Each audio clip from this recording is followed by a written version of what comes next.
And welcome, Hoosier fans, to this week's edition of Banner Monday, where we begin as many weeks as we're able to start out the best way that we know how. That is by talking IU and Big Ten basketball, which we are going to do this week with Mike DeCourcy, and then Ryan Phillips will be here to do an IU basketball mailbag. A couple quick housekeeping notes off the top. Remember to keep SeatGeek in mind for your tickets, and you can use the URL iutickets.shop to go directly to the listings for IU basketball tickets. Use that promo code ASSEMBLY to get $10 off your first purchase. And then at homefieldapparel.com, the promo code ASSEMBLY20 will give you 20% off their entire selection of unique, comfortable IU gear. So SeatGeek and Homefield Apparel, keep them in mind. All right, and now I'm pleased to welcome in from the Big Ten Network, the Sporting News, and now as a bracketologist for Fox, one of the hardest working men in college hoops, the venerable Mike DeCourcy.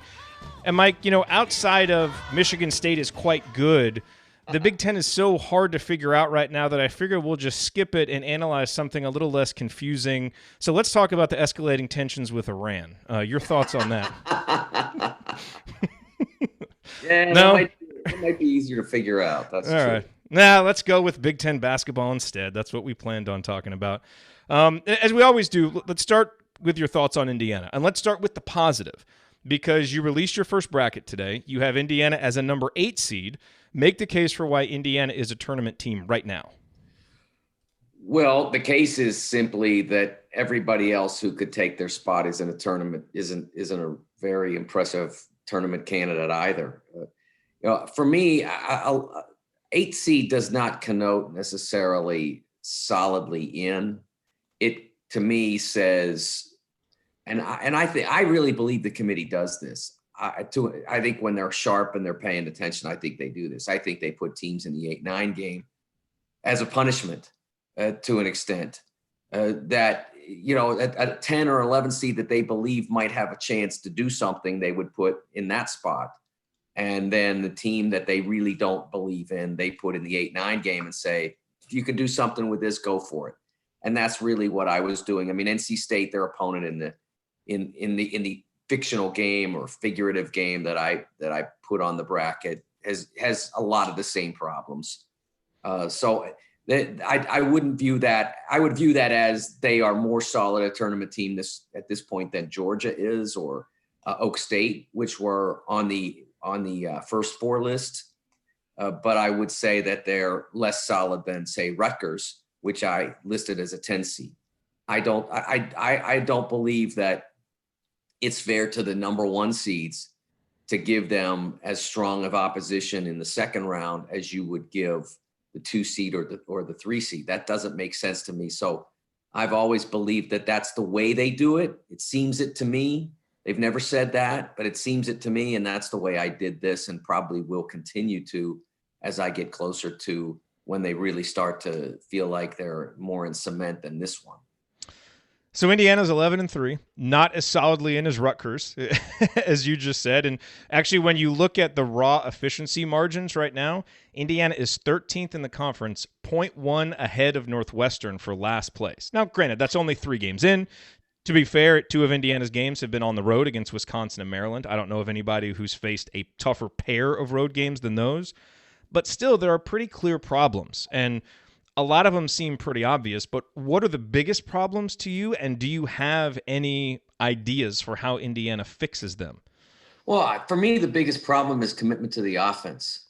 And you could see that in the final 9 minutes or so, maybe a little more than that, against Arkansas, a team that plays hard but is not overwhelming to go against. They don't protect the rim very well. They're not that strong along the baseline. They certainly disrupt you with the way they play, and you have to stay committed to your principles. And that didn't happen. They build themselves a beautiful lead. They have a clear matchup advantage in Trace Jackson Davis, and to a lesser extent Joey Brunk, but as a combination, an enormous matchup advantage that produced great success in the first 20 minutes. And then they abandon it. And why do you abandon it? Because it's easy. Because it's easier to just shoot the first pass and not have to think about, hey, can I get that ball in there? Can I make that entry pass? If if it gets knocked away, that's a turnover on my box score instead of, maybe this shot goes in, that's 3 more points for me. That's the way it seemed to look. And they did not play particularly well or as well in the first 20 to 25 minutes at Maryland as they did in the first 20 to 25 minutes against Arkansas, but you wouldn't expect them to. They're home against a slightly lesser team. So you wouldn't expect them to play as well, but they were in the game. And what did they do? The same thing.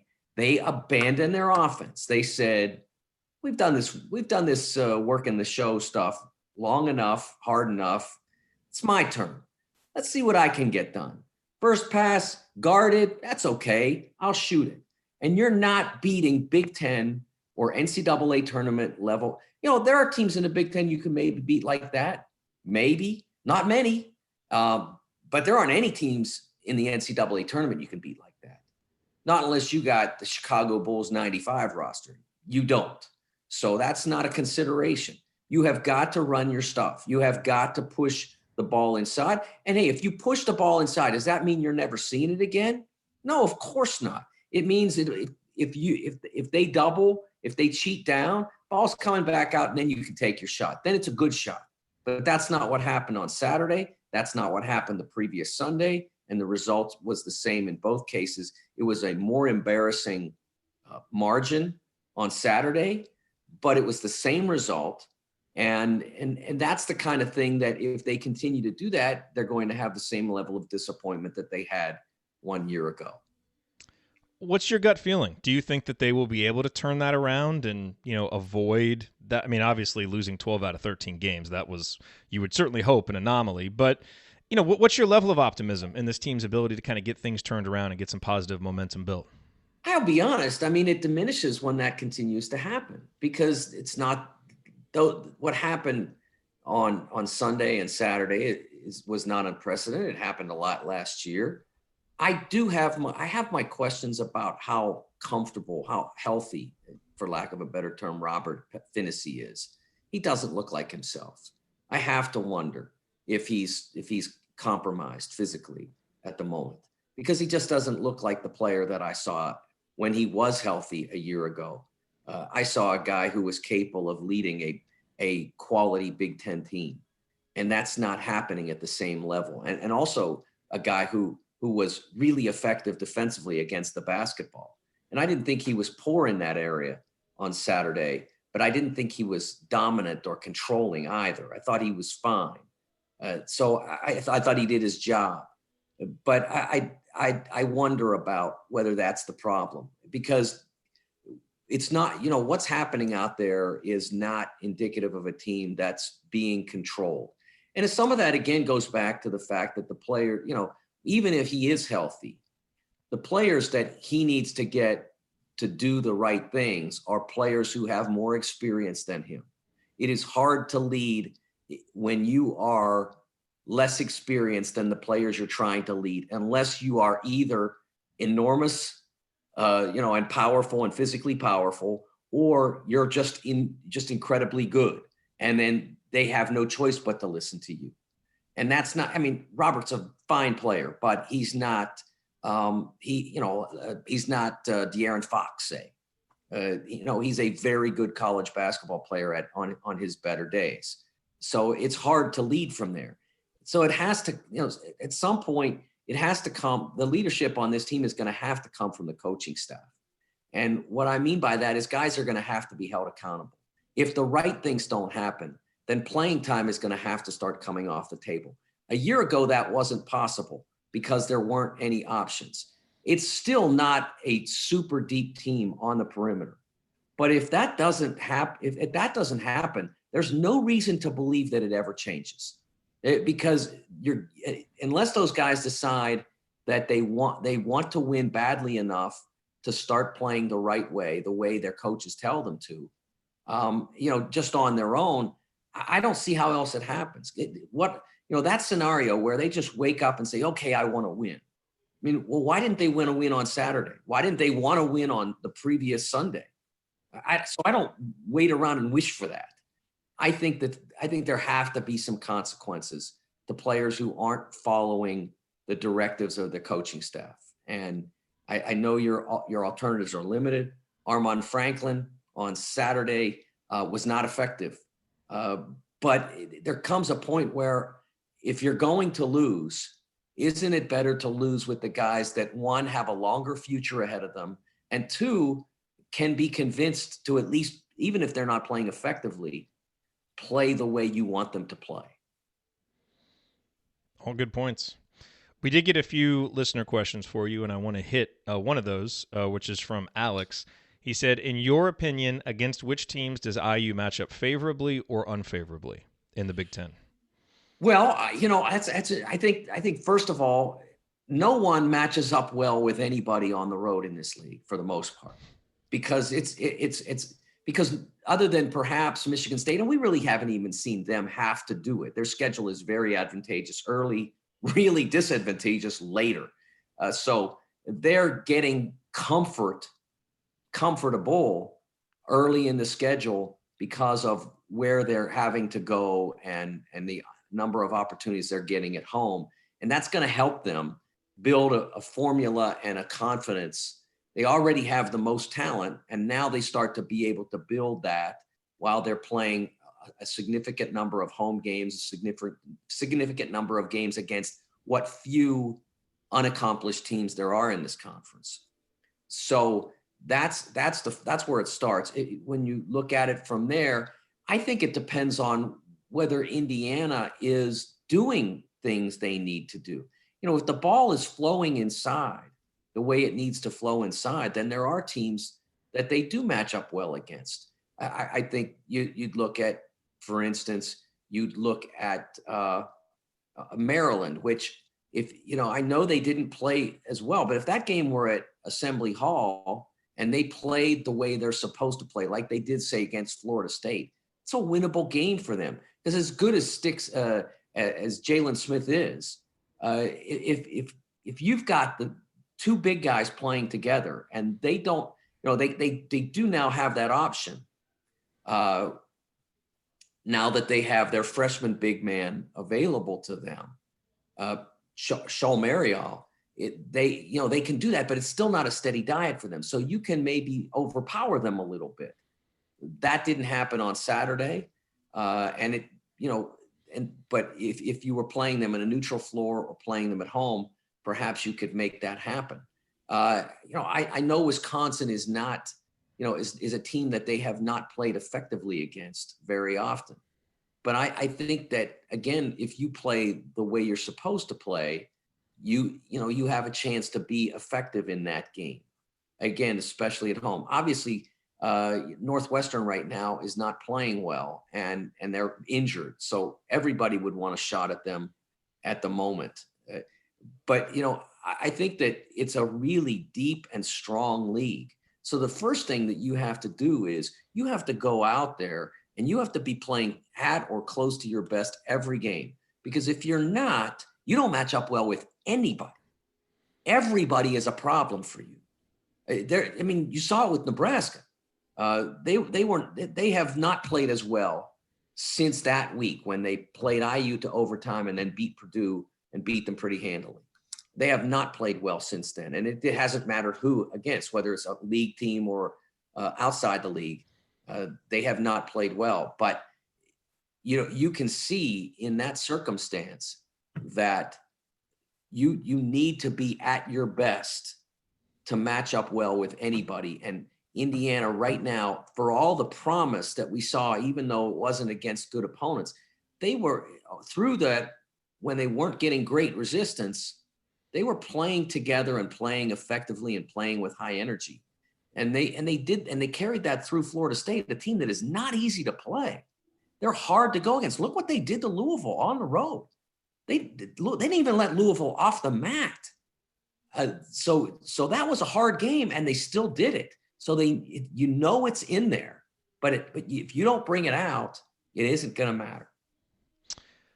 Let's look at the Big Ten power rankings time. What does your top four look like right now?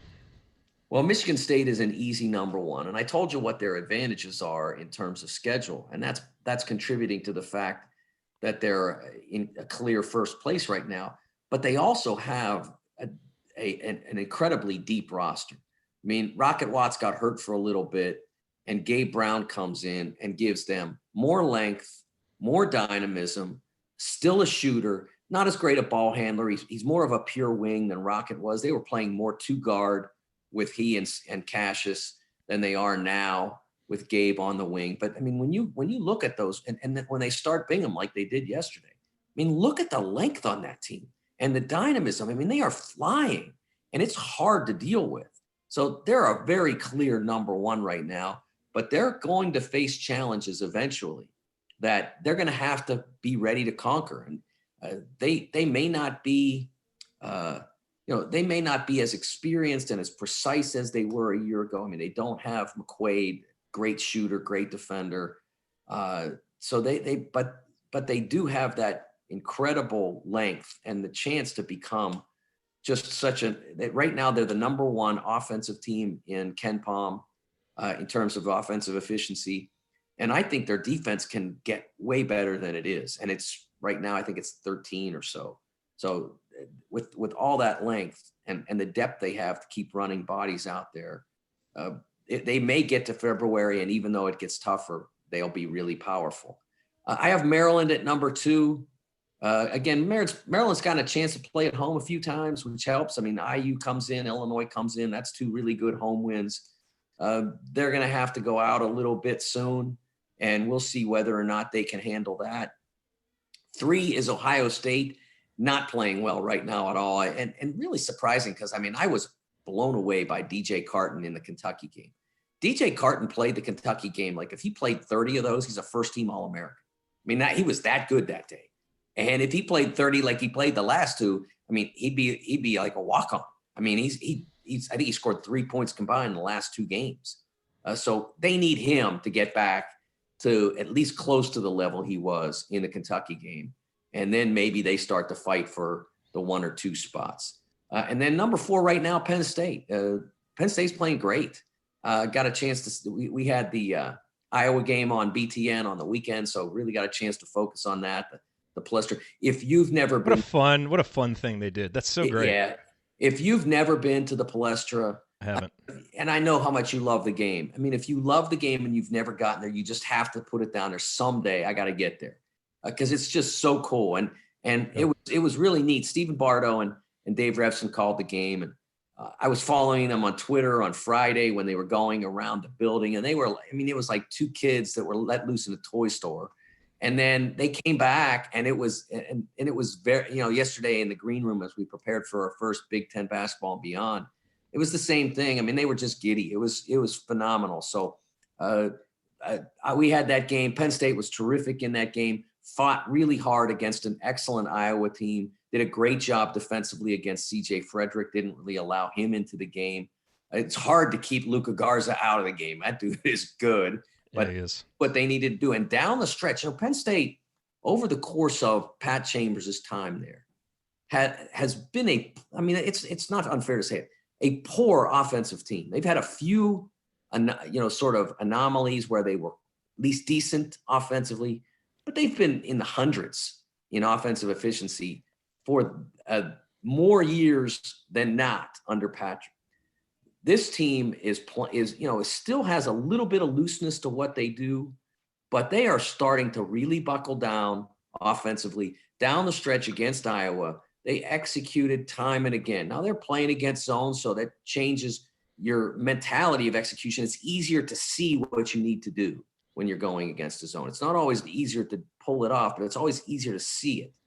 And so, they need to get the ball in the middle. They had this great play where they overloaded against the zone, which brought Luka Garza up a little bit from the baseline, and they stuck Watkins in the alley, and then they threw a lob to him, and Luka Garza had no chance to get back, and Watkins is huge and powerful and threw it down for a huge dunk. And so they did that down the stretch, had 3 great plays in a row. That's not the Penn State we've known over the past half dozen years or so. They don't only just have better players, they have players who are now following orders, executing under pressure. Very impressive to see. Their Alabama game, they were not good a couple of weeks ago. Not good at all I think it was before Christmas. But they executed down the stretch and pulled out a win that passed Penn State teams would not have. So a couple of the listener questions here. This one from KC. Which coaches in the Big Ten are the best and worst at making in-game adjustments, either offensively or defensively, in your estimation? That would have been easier a year ago when John Beilein was in the league because he was the best at that. He was a scientist on the bench. So one of the things that I would say is that, for some coaches, adjustment's not the game. I mean, Tom Izzo's not an adjustment coach. When they played Virginia Tech, if he'd adjusted to switching screens against Virginia Tech, they would have won a game that they didn't have to lose. But that's not what they do. They may do it at the end of games on a last possession kind of thing, so you don't get caught on a screen and give up an open shot. But their deal is they fight through screens. And so even though if they had switched screens against Virginia Tech, which they could have done 1-5, because Virginia Tech doesn't have that guy who's going to take you apart if you do that. They could have done it all the way across the board, and they didn't. And so Aaron Henry ends up getting caught a couple of times on baseline screens, and they give up threes that beat them. So adjustment is kind of a fan thing. People say, well, he doesn't adjust well. And that's not all, even the best coaches don't always do that. They might tweak, they might say, okay, this guy here is hurting us, so let's change the way we guard him, that sort of thing. But there are certain coaches that are great and Hall of Fame level who really are more about what I do in practice and instilling that mentality and instilling that so that you do it time and time again to the point where even if I don't ever switch a screen, my guys become so good at fighting through screens that it messes you up even more than if I switched them. So that's, and Tom Izzo's made 8 Final Fours. It works. And so I think that's where I'd really like to answer the question is by saying that although there are coaches, like I said, like with a Beilein, that it is part of who he is. There are a lot of really good coaches in this league that it's more about maybe tweaking a matchup, but it's, Wisconsin doesn't do much adjustment. I mean, they may adjust again, particular coverages, but they're going to do what they do. They're going to Wisconsin every time, and you have to deal with it. I've turned it into a verb because that's how, they play the way they play so much that they get so good at it that ultimately, even though you have a general idea, because they've been doing it for 20 years of what they're going to do, you still can't cope with it because nobody else does it like that. I want to get to this question from Sally. She said that she really liked your comments on the replay on BTN. I'm assuming she's talking about the Arkansas game because she said it was really confusing at the game when Al Durham got tossed in that game. So her question, she says, obviously you don't like replay, which we know, but she wonders what you think about coaches being able to ask to look at the tape for something that wasn't called on the floor during timeouts like that, because Archie didn't seem to know what was happening either. If we're going to have replay, I would prefer a system wherein coaches were presented a particular number of challenges so that we weren't going to the monitor to look at every little thing. I think it's become a crutch. And I'm not saying officials, when they make an out of bounds call, it's uncanny how many times they make an out of bounds call that is so fast and you think, how could he possibly get it right? And there was an episode in the Penn State game, the Penn State-Iowa game. It was a rolling loose ball. I can't remember which player from Penn State went after it. Might have been Brockington. He goes after it. Ryan Kriener comes over him. There are bodies tangled between the two of them. The ball goes out of bounds, and they call it, I believe they awarded it to Penn State. And it's like, how could he know? And I think it was Terry Weimer was the ref, if I remember correctly. And it just didn't seem possible for him to know. Now, he missed the foul on Ryan Kriener, who's like 275, falling on the guard, who I believe was Brockington. Like, he missed the foul, okay. But he actually saw the right guy. He had it 100% right who it deflected off.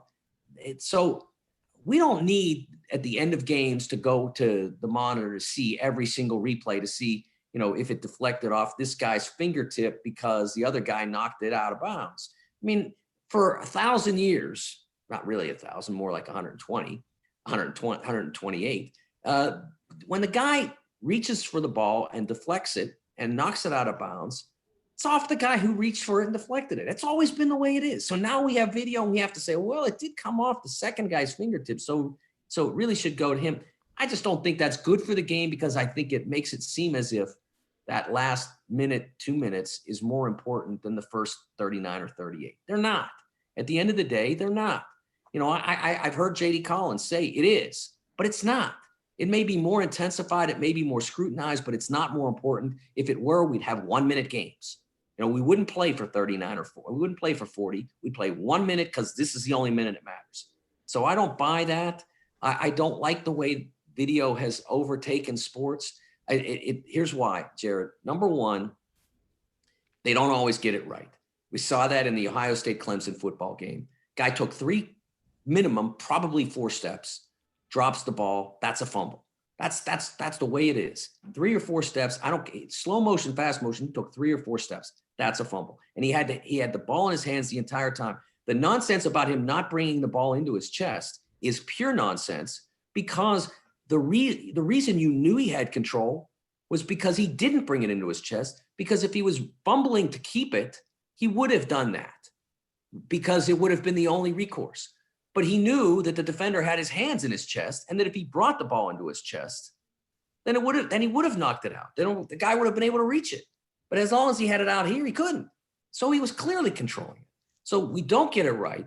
And the other thing we do is we disrupt the natural emotion and joy of seeing a touchdown or a big bucket or whatever, a big slam dunk, whatever it is. We disrupt that joy. I mean, I remember the 2008 Super Bowl the Steelers won. Every single touchdown they had in that game, 3 or 4, however many it was, had to be reviewed ad nauseum.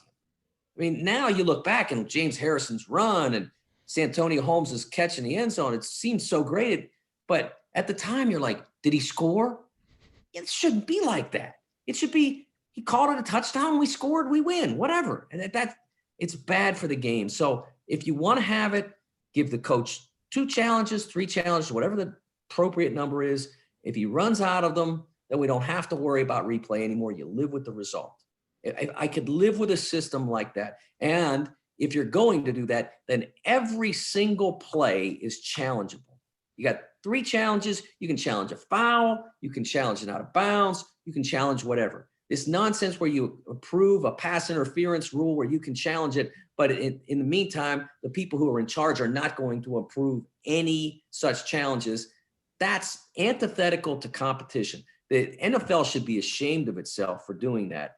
I really believe that's wrong. There shouldn't be certain rules that can be challenged and certain rules of others that can't be.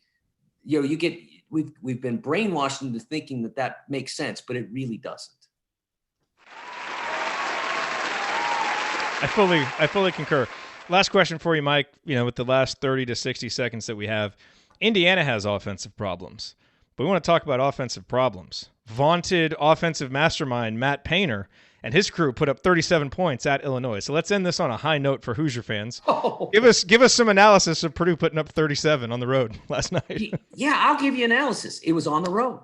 I mean, right now, they are a totally different offensive team in Mackey than they are the minute they step their tippy toe outside the door of Mackey Arena. And I think it starts with Sasha Stefanovic, who, if you look at it, if you break it down, at home over the last month and a half, he has not had a game at home that wasn't a double-figure scoring game. And usually by a pretty significant stretch. I mean, he's been brilliant at home. And on the road, he has not had, I took it back to like the middle of the month. So I can't remember where they opened or whatever, but like the last 7-8 games that he's played outside Mackey. Yeah, it was going all the way back to the semifinals of their tournament in Florida. I think it's 6 or 7 games, has not had a double figure game on the road. So it's entirely different players. And I'm not blaming it all on him, but they don't have enough offensive weapons to be able to stand. Like a guy who's a shooter is going to have off nights, but he's always had off nights on the road and never has them at home. So they get fairly predictable results, and they really are going to struggle to score in most of the games in which he's not a factor.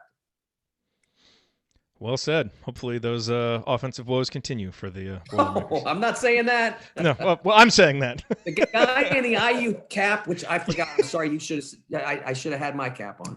The cap in the IU shirt said he hopes so. The guy wearing actually a Pacers jersey. Pacers. Yes. I'm effectively neutral on it. No, we know. You support the Big Ten and you support good basketball, and that's why we like having you on this show, Mike.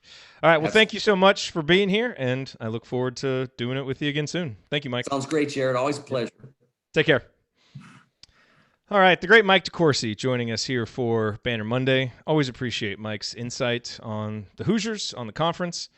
And now let's bring in another person whose insight and analysis we often appreciate, sometimes on this show, the great Ryan Phillips. Another person who's what? I'm sorry. Whose insight and analysis we sometimes appreciate. Or, in the words of Coach from our last show, you were a tool last game, and now you're an ass. Yeah. Taken out of context.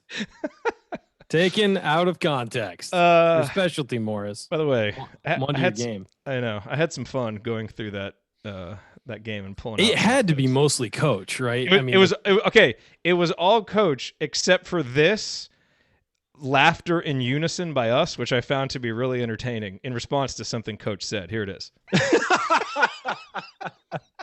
I don't know why. I really got a kick out of that. Because usually it's me and Andy with the in unison laughter, but this time it was us. Yeah.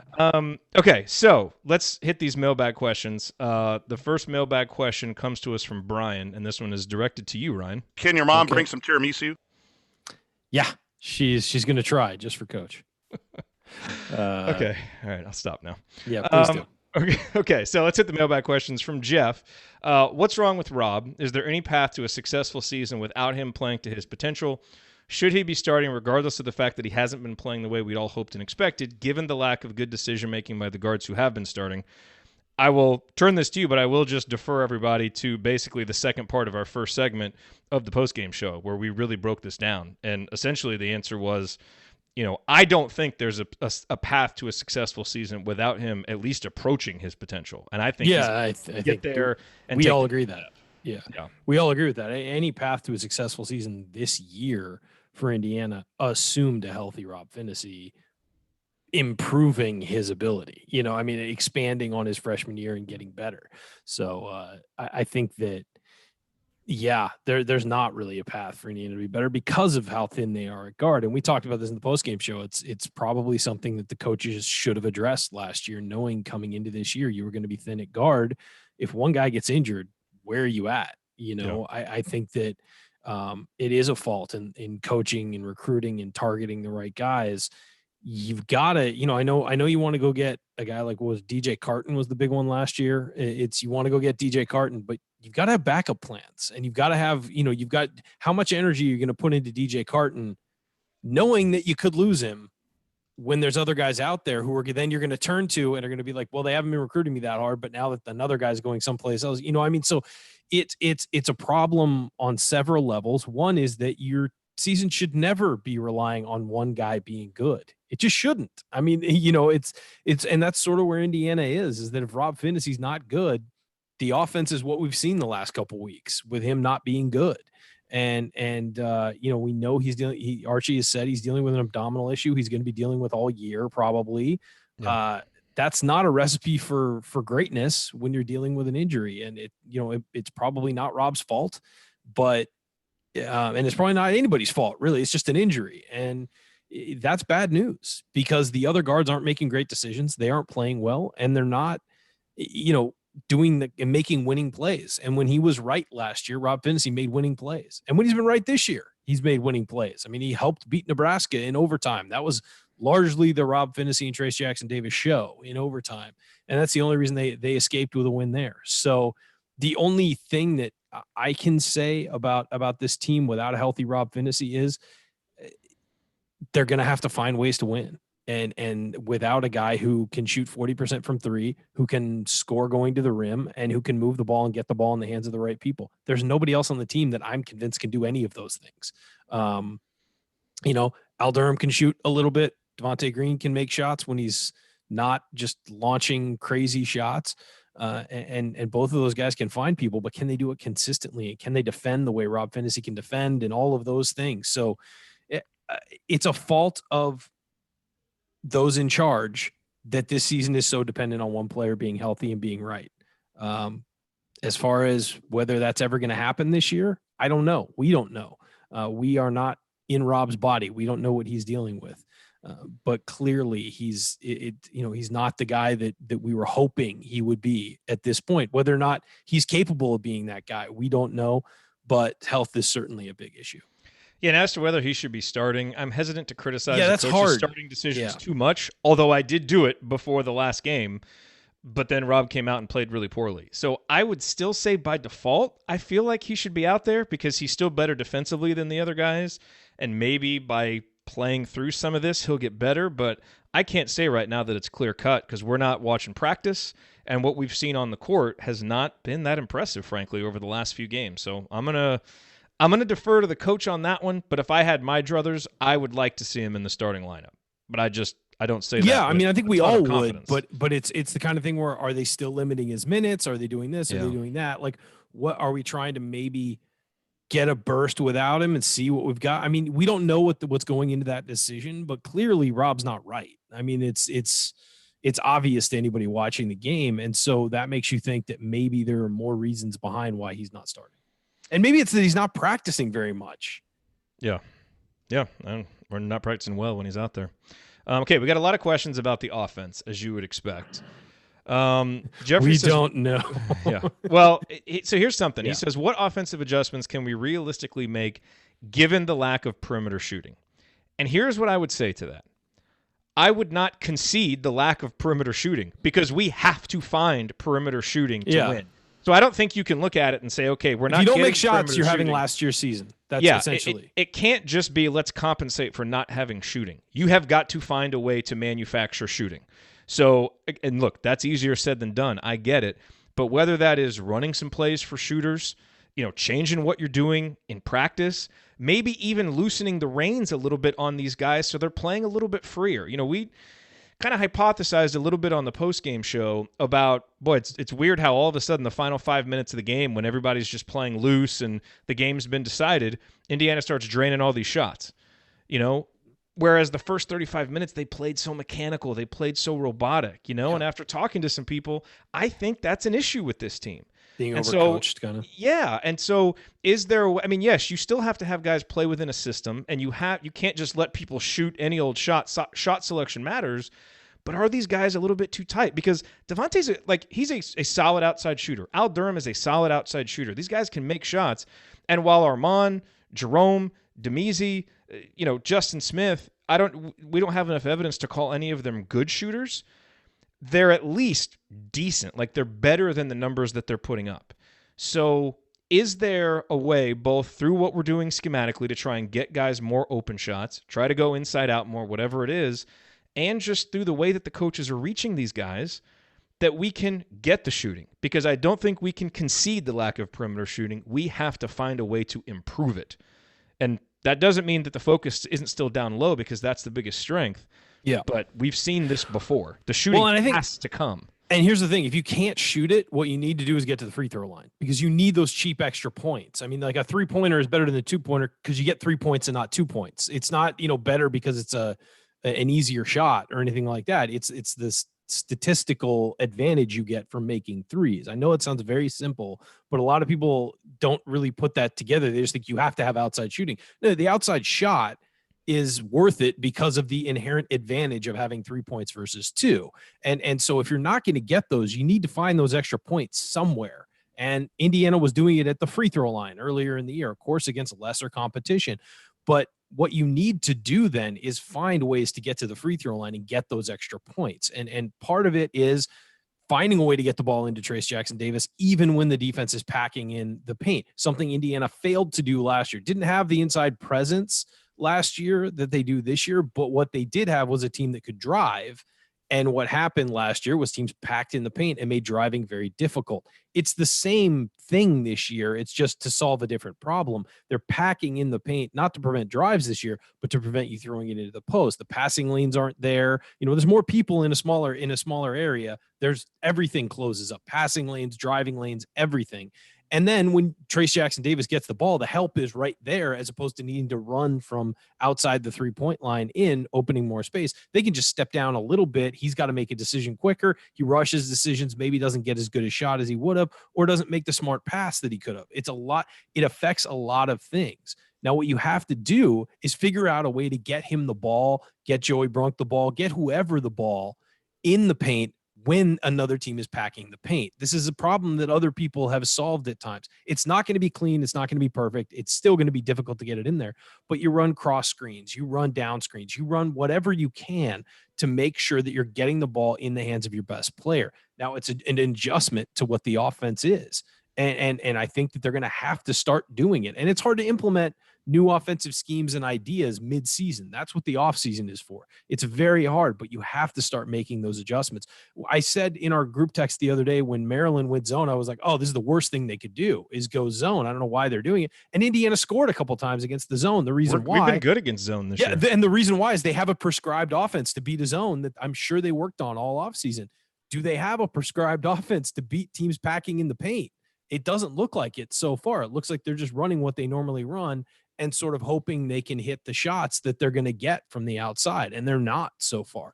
So when they went zone immediately, Indiana perked up, you had a guy cutting to the free throw line. You had people cutting off of that. You went high-low a little bit. I mean, it was immediately Indiana's players spotted that and went right to place and found easy baskets. And again, that's because that's something they've practiced, something they've trained for. Not, and it doesn't look like they've trained for, the paint is going to be very crowded this year. Here's how we do it. So the coaching staff, that's on them. They have to figure out ways to put their players in the best position to win. We talked about that endlessly on the postgame show after Maryland is you have to put your players in the best position to win. And the way you do that is you counter what the opponent is doing. And you anticipate the opponent doing that and counter it with something offensively, whether it's adding a different guy below the free throw line, putting a third player in there to cut the back door or something. You've got to make changes and you've got to fix it because right now this offense looks clueless when they can't get the ball in the paint. And that's the thing is earlier in the year when they were hitting 3-point shots and they were looking a little better, it was coming off reversals from the ball going into the paint. It's not passing it around the perimeter and stepping into one. It's a reversal from in the paint where you get the defense chasing, get an open look. These guys aren't going to hit a lot of contested threes. They're not that good. They're not great shooters. They're not guys who are just going to stand out there and knock them down with a hand in their face all day. If they get an open look, like Jerod said, we've got some evidence that some of these guys can knock down shots if they get an open look. But when you're getting contested looks constantly, it's tough to knock them down if you're not a pure shooter. And these guys don't appear to be pure shooters. And the last note I want to make about the offense, and this kind of goes with the questions Mark asked, why does the offense look sluggish? And Richard, analyze what's wrong with the IU offense, is everything that you just said is true and it's right and it needs to happen. And none of it will matter if there isn't trust between the coaches and players and if they aren't on the same page. And this is and the message from the coaches has to get to the players. Yes. It's not telling somebody, it's teaching them. And it's holding them accountable to doing it. And and this is the other worry that I'm having that I feel like I'm starting to see more now as the competition goes up is, part of the reason why some of the offense hasn't been working is the guys don't seem 100% committed to it. We've seen evidence of Archie telling them to do something in the huddle and it not really happen. We've seen, and Mike DeCourcy talked about this just now, a half hour ago on this very show, about staying committed to getting the ball inside. It's not going to matter if they don't. Yeah, second halves. I mean, you want to know why Indiana has given up runs the last 3 games, like big consequential runs? It's because they're not getting the ball inside. I mean, they're not. At the very least, if you get the ball inside, you might get fouled. And you might go to the free throw line and you might break up a 17-0 run, by getting a point here. You break up a 6-0 run that could turn into a 17-0 run. Yeah. So it's a big, that's what the offense is built. I mean, all season, Archie said, or all offseason, he said, we're going to be built by winning at the free throw line and by getting the ball in the paint. 2 things they have not done when they've lost is either of those things. And you got to make your free throws when you get there. But when a guy's confidence is shattered, it's going to be hard to make free throws. The only guy who seems capable of making free throws no matter what is Al Durham. Yeah. Really. Let's see. So Phil says, are the new recruits for next fall considered to be good 3-point shooters? I would say that Anthony Leal is considered to be yes. He's considered very good. Trey That's Galloway, his main strength, I would say, with Leal. Yeah, that and just effort. His main strengths. Trey Galloway, I would describe him as capable. He's not knocked I think he'll get by better. any means, but he's got to get his wrist issues. I mean, that's 2 straight years with a wrist issue for him, which is a concern. And Jordan Geronimo, I think, has a lot of potential to be a shooter. He's streaky, but he's got a good-looking shot. He's known more as an athlete than a shooter right now, but could certainly develop into it. So that's what I would say for those 3 guys. I think you can't expect Jordan Geronimo to step on campus and hit 35% or something like that. I don't think anybody's expecting that, but he's a guy who also has a long lead. Like, he's going to be a guy who's going to develop every year. I mean, hopefully, if things go right, he develops every year and is a good shooter by the middle of his career. Leal is a shooter. That was his calling card. He's kind of developed more of a game over the years. Like, I mean, as a sophomore, people were talking about him being a shooter. So that's your shooter if you're talking about it. Galloway, I like what I've seen from him as a shooter, but he's not hitting them. That, again, having good mechanics on a shot is as important as actually hitting the shots in some ways. So, because if you have good mechanics, you can eventually start hitting the shots. You get your timing down, you get your release down, you get all of those things. But the basic mechanical things, I'm fine with his shot. When he's been healthy, it seemed like he's been a good shooter. He's gotten better. His stats are a little misleading because he hasn't been healthy a lot. Yeah, no, and I think that he's gotten better as well, which is a key. I mean, we saw again a guy in Rob Phinisee who went from being someone who could not hit a 3-point shot in high school, was a very low percentage guy. Then his junior year was a little better. His senior year was a little better. And then his freshman year at IU, he was much better, much more confident. As long as you see that growth coming, you can feel confident that eventually these will be guys who can knock down threes. You don't necessarily need a guy to be, and Indiana doesn't need guys who are lights out 45% 3-point shooters. I mean, it's nice to have that, but this team doesn't need that. They need guys who are a threat out there, who are a legitimate actual threat to hit threes. And right now it doesn't feel like, I mean, I don't know about you guys, but when these guys catch and shoot, I don't have the feeling like, oh, that's going in. I rarely do. And maybe it's just because I'm conditioned to believe that they're going to miss, because a high percentage of the time they are missing. But, occasionally Devante Green will catch the ball off a reversal and I'll be like, okay, that's exactly how he needs to shoot the ball. That one's going in. But other than that, I mean, for a while, it felt like Al Durham, if he caught the ball sort of in the corner, he was going to nail it. But that's kind of gone away a little bit. Rob Phinisee, I mean, with his injury issues, I don't feel confident he's knocking down shots. What's funny is all 3 of those guys, their career percentages right now are better than their percentage right now is better than their career average. I know. Now, a lot of it was, Devante in one game and Al feasting early in the season, but those numbers are surprising. I mean, Al's got to be a guy who can knock down shots for you. Like, I'm sorry, just looking at the way it is right now, he's a guy who's got to be able to knock down shots. And if he's not knocking down shots, he can't really be on the floor if he's not knocking down outside shots, because he's giving it up on defense, and he's not enough of a creator or a good enough passer into the post. And again, I think he's been okay defensively when he's been guarding the third guy. Right. Like, he can't guard Rob's guy. He's probably not going to be able to guard the secondary ball handler. He's probably got to guard the third guy. And if he does that, but you can't have him in a 3-guard lineup if he's not making shots. Yeah, I agree. No, I agree. I'm just saying that, like, I think he's actually been okay defensively when he hasn't had to face the driver, the guy that's going to drive on you. If he has to guard the sort of off-ball guy, he makes mistakes, but he's not killing you. If he's guarding the primary guy, he's killing you. And he needs to be able to knock down shots. And if he's not knocking down shots, he needs to be able to drive, get that floater going, and get fouled. Because he can knock down shots at the line. He's the one guy who you feel like, okay, he's going to knock down his free throws. Yeah. So the rest of Phil's question, then, he wanted to know, were Rob, Devante, Allen, Armand considered to be good 3-point shooters in high school? I would say that Rob was considered, again, an okay 3-point shooter. Getting better. Mid-30s, yes. Devante, again, an okay 3-point shooter, but was known more as a playmaker than a 3-point shooter. Al was not known as a shooter coming in. He's really developed as a shooter. And Armand was kind of about the same as Rob. Well, a little bit lower than Rob. But. He was improving, but there were still questions about it. And I still think Armand can be a good 3-point shooter at some point during his career. I don't feel it right now. I really don't. He's a better mid-range shooter right now than he is an outside and shooter. he had a great game against Notre Dame. Don't discount that. But I also think that he shouldn't be shooting 4 times a game from 3. Unless he's wide open, nobody's around him. You got to take that shot. Anybody has. Race Thompson should take that shot if no one's within 20 feet of him. You take that shot. But I also don't think that like he's catching it in rhythm in the middle of the offense with a guy 5 feet from him and burying threes. I just don't think that's going to happen. But is there anything that you wouldn't let Race Thompson do? No. No, I wouldn't let him pass the ball after last game. But look, I'll tell you about Race. He's the only guy I felt like was giving maximum. Well, I'll give Joey Brunk too. Felt like he was giving maximum effort every minute he was in there. And quite frankly, it was embarrassing that that's true. So the rest of Phil's point is if our guards were considered to be good three-point shooters in high school, then we have a major issue which could be attributed to Archie's offense. And one does not go from a good shooter to a poor shooter unless they have not bought into the offensive scheme or they have been discouraged from shooting. And so what I would say to this is it's a little bit of a balance. None of these guys are knockdown shooters. No. None of these guys is Jordan Hulls or James Blackman Jr. Even Nick Zeisloft. Yeah, they're probably not even a poor man's that. They're like maybe 2 steps below that. And so that's why I think the offense needs to help these guys. Like they are good. Devante can hit a shot off the dribble. They're all, Rob is really good off of passes from the post, when he's just, catch and shoot. And Al is really good as a catch and shoot guy. But sometimes you have to manufacture some of those. These aren't just going to be guys like James Blackman Jr. that can go out and hunt threes and get them.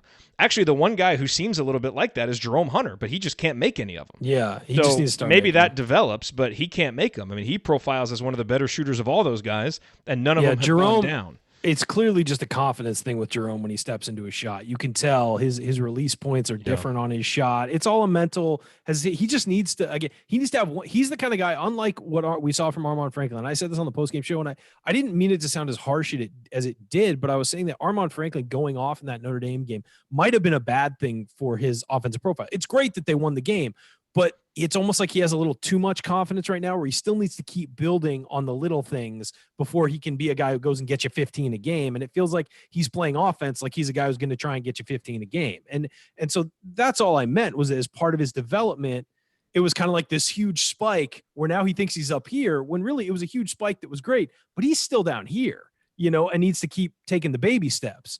And I feel like Jerome Hunter is the kind of guy where if he gets 15, just on his offensive profile and who he was in high school, if he gets you 15, he has the capability of being the guy who can go get you 15 again. Yeah. I really do, just physically and the way he plays. So, obviously everybody's different. And it's sort of one of those things where we're waiting for Jerome Hunter to break out. And I don't feel like Jerome Hunter's going to break out and all of a sudden go back to missing wide open shots. I feel like it's once he gets that confidence, it's his natural ability is going to take over. It's just waiting for that to happen is tough. And how many minutes do you give a guy in a game to try and break out? That's got to be a conundrum for the coaches. Do you keep giving him 10 to 15 minutes a game, hoping he breaks out when he might be going 0-5 and holding the offense back when he's in there? So it's a balance. I still think it's coming. I called it before the Arkansas game and he got hurt. I'm saying we got 2 straight games at home because it's going to happen at home. Usually guys break out at home. The comfort level, yeah. Northwestern or Ohio State. That breakout game is coming. Double digits from Jerome. And, I think we certainly have to win at least one of those. I think we've got a chance to win both of them. And I think Jerome's going to have to be a part of that. Yeah. So I'm sticking with that. By the way, you're seeing the results in the conference right now. Nobody knows what's going to happen. I mean, it's so crazy what's going on in this conference right now. It's insane. It's insane. It makes no sense. Like it's from day to day, it makes 0 sense. Sally says, I don't know if you can discuss it, but I noticed that Khristian Lander is leaning more towards Michigan than IU on Peegs. Are we losing him? I haven't seen that, so I can't comment on what the latest is on his recruitment. I know if you listened to the Assembly Call IU postgame show, that couldn't have helped our... Oh, whatever. I need to pull that. I forgot to pull that drop. Just delete it? Well, you don't want to play I tried to make the counter argument. I actually do want to go back and get it because I think it's funny. But look, I think it hits on a really important point, which is that guards just aren't really developing right now for Archie at Indiana. Was I wrong? I mean, you may not like that quote, but was I wrong? No, I didn't argue with the substance of it. I tried to smooth it over a little bit. Now look, Indiana's a great institution. He's going to get a great education. Of course. Look, I love Indiana. Here's the other thing I will say, just to play full devil's advocate. I think Archie has to find a way to reach Devante and Al. Bottom line, he kept those guys. They're his players. He even said it. he's got to find a way to reach them, come hell or high water. I also don't think those are guys that he would have recruited. And so, to me, the development, you're really looking at. I could have seen him recruiting Al. No. You don't Al's think so? No, he's not a good fit for the pack line defense. I mean, I could see it. And he's not. He doesn't have. Given the other misses that year. I mean, look, I like Al. Like, I don't want this to sound too harsh, and it probably is. But, for the development, bottom line is we haven't seen guards develop that much under Archie right now. It's true. And that was my point. That's the point that you were making, and it's not a bad one. And so the point that I want to make here is I don't think, looking at the ups and downs, the minutia of Khristian Lander's recruitment right now makes any bit of sense. If Indiana doesn't make the NCAA tournament and guards don't develop, he's not going to come to Indiana. Yeah. This season has to get better. Indiana has to look like a place that's on the way up because it's a coach's third year. Like Archie doesn't have a blank slate to paint on anymore now. The results aren't what they are. You missed the tournament this year. Yeah, so it's that's the point situation. Is it's not going to be very attractive for a guy with all the options in the world if things don't get a lot better and if you don't show like, wow, look, Devante Green, amazing. He made third team all Big Ten. What a comeback for him. Rob Phinisee really got going. Look at him. The last he got healthy. He was one of the best guards in the league. Yeah, like if that stuff starts happening and the team plays well, now you've got an argument to Khristian Lander. Otherwise, I love Indiana with every fabric of my being. You know that. And it would be hard for me to say to him, hey, young man, you can go anywhere you want. This is the best place Come for your here. career. Yeah. Yeah, there's not evidence to show it right now. Here's what I will say. The best thing Indiana can do to get recruits is win basketball games. You can sell your program all you want, but if you're not winning basketball games, no one is going to want to come there because your games aren't going to be featured on ESPN. You're not going to be hyped up, big game, whatever. You're not going to get all the things. There's a reason people go to other Big Ten schools. It's because they consistently win. I mean, you're not getting beaten by Michigan State because kids love living in East Lansing. It's because Michigan State wins games and has a great coach and develops players and puts guys in the NBA. That's how you're going to get top recruits. Now, do you want top recruits? Of course, everybody wants top recruits. The argument that you don't want 5-star guys or whatever is silly. You want top recruits. But the other thing is, if you're arguing to kids in Indiana who are, let's say, 4 stars, maybe a step below, but like top tier 4 stars or whatever, what's your argument against Purdue, against Notre Dame, against even Butler at times? Your argument is, this is Indiana. We are the big time school. You can talk about facilities, you can talk about this, you can talk about that, but which of those schools has won more consistently? Which of those schools has put guys in the NBA, has developed guys, has made them better? And Indiana's should be by far number one among those schools, given the resources, the tradition, all of that.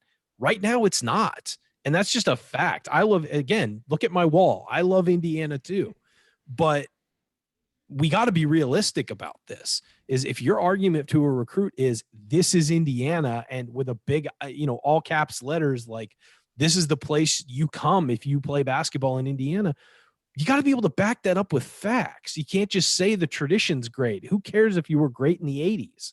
I mean, this is now. I mean, honestly, I mean, there's great things about having tradition and all that, but you got to constantly be living up to that tradition. You can't just live on it. It needs to be a foundation, not a vestige. Yeah, thank you. I mean, and it's it's great to have all those old players come back and everything, and the statues and the banners and all of that. But those kids notice that last banner says 1987 on it. I mean that breaks through more than a facility or something. And so if you want to consistently get top recruits, you have to perform consistently. Occasionally you'll get a guy who just loves Indiana, no matter how you were the year before that, whether you're missing tournaments or whatever. There will be a kid who comes along who I grew up loving Indiana, I'm going to Indiana. And that's great. But if you have to remember, it's also a business decision for a lot of kids about who is going to make me better, who is going to prepare me for the next level, who is going to, develop me and all of these things, and where will I have a chance to win a national championship? And right now, Indiana's got to have a tough time making that argument, and they shouldn't. Indiana should be able to make that argument easily, given the history, the tradition, all that stuff. So you want to talk about recruitment? The best way to land recruits is to win. You win games, recruits will come, regardless of what you're selling. They will come. And so Indiana has inherent built-in advantages, but it needs to also perform on the court, or it doesn't matter who, you're going after. Yeah, I'll say it's good to see Romeo's in the NBA, Juwan's in the NBA. Sure. They Romeo's come back, has a good relationship. Those things will help. The last thing I'll say on this, I know you have to go, Ryan, but Chat Mob Chad said, Lander, and he said, I'm giving up on it. I'm not giving up on it. Just trying to be realistic right now because I'm not giving up on this season. Hey, if Indiana we're in a makes bad patch, but if Indiana makes a run, path. Yeah, there's a path to us getting out of this. I mean, it's we're just this is the moment we're in right now. But he said Lander can see that he can come in right now, play and take over.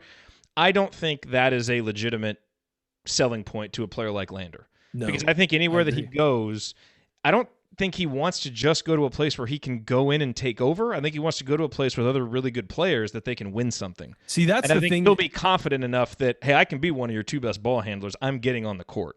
So years and years ago, guys wanted to go and be the only star. That's not the way it is anymore. Guys want to go play with good players because it makes them better. And unless it's like a hometown case, maybe exactly. Like we talked about that, and maybe that could be. I guess that, and he is from Indiana, so maybe. But you could also argue that for Louisville because he's closer to Louisville. So I don't know where that stands in his whole. Look, I'm not plugged in on that recruitment in the slightest. So it's not worth worrying about this because the kid's going to decide what he's going to decide. The best thing Indiana can do to get a Khristian Lander or whoever Indiana's going to get is to win games. That's the point. You win games and recruits will come and they will say, hey, this coach knows how to coach. He knows how to put guys in the right spot on the floor so that they succeed. And he knows how to do this, that, and the other thing. And and also winning creates excitement around the program, not just for us, but for recruits, for people in the state, for high school coaches, whoever. They'll be like, hey, you want to go, let's all get on a bus and go watch Indiana play this weekend or whatever. We'll sit around after practice and watch Indiana play. It creates a buzz when you're winning games. Even last year, at the end of the season where Indiana went on that little run, you saw the buzz starting to build like, oh, they finally figured it out. It didn't end great, but there was kind of a buzz like, oh, look, they figured out how to win in this system. The fan base is so ready to get buzzy again. Yes. No matter what happens. Look, after Florida State, everybody got buzzy again, sort of like, oh, this is for real, and then so again, you got to win buzzy, not just the buzzy from like drinking your sorrows after a game. A little bit of column A, a little bit of column B. But no, I think that again, the default position is you win and recruits will come. That is you're not going to get all of them because you're never going to get all of them, but you'll get more than you'll miss on if you're a program like Indiana and you start winning. Yep. Do you have to go? I can do one more. Oh, okay. Because we have one last question. This is let's see, Bay Area Hoosier. I was nervous this year as upside cases seem to rely on historically inconsistent players becoming more consistent. Justin, Devante, Al, Duran, fair to say. What troubles me about the future is we seem to be in the same scenario, relying on players like Rob, Phinisee, Jerome, and Al, who haven't shown any level of consistency in terms of player health. Why should we be optimistic that this changes this year and in future years? Sorry for the depressing question. Don't worry, this has all been depressing for the last couple of weeks. I mean, look, I think number one, some of those young guys have to get healthy and get going again. Rob and Jerome, Race even. I just don't feel like we've seen any of those guys for an elongated period of time at their best. And so we got to see what those guys have long term.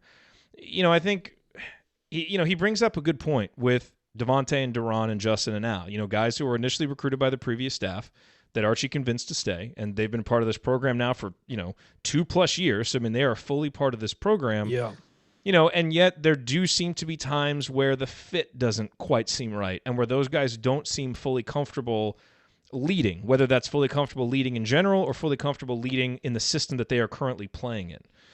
So I think, the cases for optimism are that some of that has stunted the growth and the development of what Archie is trying to do here at Indiana. I agree. And that as his recruits get more time in the system and things cycle out, that gets better. And I don't necessarily mean that as a negative on those older guys. It just may be that Archie is not putting them in the right position to succeed, and they may just be bad personality fits. Like, I don't know enough about it, but I think when you look at the results so far, which is making one NIT and now, sitting here at 11-3, but with a lot of question marks, as we go into the heart of the season, that's where your optimism would be that some of these negatives that have happened are because you don't have the upperclassman leadership and ability that you need. Devante was a 3-star guard. Al was a 3-star guard. Those are the guys you're relying on. And frankly, you just need more talent, ability, and leadership at those guard spots in your upper class to succeed. And Indiana doesn't have that. So it's, trying to be as realistic as possible. That to me is where that argument starts. Yeah, and I agree with you fully. I just think that you are relying on inconsistent guys to be consistent, and you decide to be president of the Devante Green fan club. And we made cases all offseason, buying into those guys really developing. Yeah. And I, believed in it, and I still want to believe in it. And we also heard a lot of positives about them in the offseason too. So but at the end of the day, the evidence eventually outweighs hope, and that's the thing right now is you've seen it in flashes. Al was really good at the start of the season. Yep. Devante was great against Florida State. They have it in them. Can they do it consistently? Because they have to be able to do it. The answer right now is no. Yeah. That said, at some point, does the light go on? And the problem is that you're relying on does the light go on as your hope, as opposed to why has it, gone off in these specific games? It's more like, is it ever going to go on? And it's not just to put it on them. It's can Archie put him in the position? Yes. Can he it's a two-way street. So I want to make sure that's clear. Yeah, two-way street. The coaches have to work. Part of a good coach is adjusting your game plan to the players you have. Yes. You're not going to land every recruit you want. You're going to miss sometimes, and you got to work within the confines of the roster you have, and putting players, again, we keep going back to this, but I think it's the perfect way to describe what is not happening right now. It's putting your players in the best position to succeed. They're not in the best position to succeed, in my opinion, in a lot of these. They haven't been in a lot of these games that have been either close wins where Indiana probably should have put a team away earlier and wound up, in a tight game, or having to come back late or whatever. And it's certainly happened in the losses. You're not seeing guys in the best position to succeed, and that's on players and coaches. The players aren't doing what they're supposed to do within the system. And on top of that, the coaches aren't putting the guys on the floor in positions where they fit. And so again, two-way street, but we're in year 3 now, and Archie's had a lot of these players for 3 years now. It's kind of time to get past that. Well, they're not my recruits thing, and not that he's used that as an excuse, but a lot of people have, is that, well, these guys are green recruits. At this point, they're not anymore. They're Archie's guys, and he's got to know them well enough to know either when they need to be off the floor, on the floor, and where they need to be on the floor. And even if it's not an ideal fit, it can be a better fit than yes. Agreed. It's never going to be perfect. Very, very few players are going to be in a perfect fit every time. They're not Quinn with Bob Knight. Okay. Yeah. It's not the perfect fit between coach and player, but it can certainly be better than it is. Sure. All right. That's it. Okay. You got to go. Are you going to be here for the show Wednesday night? I'm going to try. I'm kind of there's a family commitment. I'm not sure if I'm going to be able to do the show and get out in time, but we'll discuss. Are you making tiramisu? No, sadly not this week. Okay. Well, I know I may not be here either, but I know Andy and Coach are going to be here, so they will certainly have you. I can do Thursday night for sure. Okay. Cool, Ryan. Thanks for being here, man. Appreciate it. Thank you to the great Mike DeCourcy. You usually get to say that. Mike is always great. He's always great. Okay. By the way, how did you book him? What do you have? Do you have photographs or something? How did you get him to do this every week? He just loves talking basketball. I'd known him we had him on Podcast on the Brink several times, and so reached out and asked him, and he demanded a bigger salary than you, and so I agreed. And mine has gone down as a result. Damn it! it's all good. He is in the business. He is what we call a good get. Yeah, he's great. He's awesome. All right, guys. Having him on. Thanks for tuning in. Okay. See you, Ryan. I have one thing I need to talk about real quick. Okay. Later, guys. You can bounce off. Look, I'm getting some crap here in the chat mob. People are asking why I'm wearing this beanie. And someone here said that you deserve to see. The reason I'm wearing the beanie is because I didn't have a chance to shower today. It was a very busy day. So here, if you're just determined, Brian said, is Jerod going hipster? Is it chilly? It was cold this morning. That's the other reason. Come on, chat mob deserves bedhead Jerod. Fine. There you go. I'll do the rest of the show like that. Actually doesn't look quite as bad as I thought. If I put the microphone or if I put the headset on, you can barely see it. So maybe I was self-conscious for nothing and I didn't even need the hat. But that was why. So one thing I do really want to talk about, though, on a serious note, is the future of Banner Monday. So, as you know, from last season and then this season, I try to do it every Monday that we can. Last Monday I couldn't, because of some technical issues and obviously over the holidays.